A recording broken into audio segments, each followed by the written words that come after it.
I was not selected for the 2026 NBA draft. I know that's very hard for the millions of y'all back home to hear, that were rooting for me. It was very hard for me not to hear. Leading up to the draft, there were some red flags. I wasn't invited to Brooklyn at Barclays Center where the NBA draft this year was held, but it's not crazy. Like, it's not completely unheard of that I could have got drafted and not invited. I did really appreciate that sentiment, but unfortunately, the Lakers did pass up on me, and I'm gonna make them regret that. I'm gonna make all 30 teams in this year's draft regret passing up on a stud like me.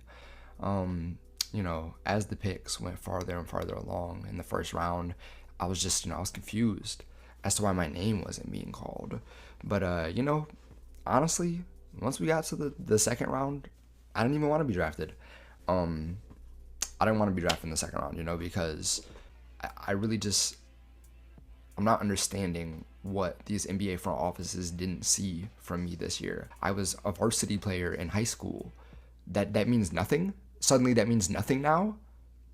So what, if I was JV, it would have been the same thing? No, I made varsity in high school. I'm honestly just floored. I really thought that the Warriors were going to pick me at number 11 because, I can shoot very well. Some people say I'm the next Steph Curry. I wouldn't say that about myself, but other people do. I even thought there was a chance, honestly, that I can make it into this year's draft just by, sneaking in there.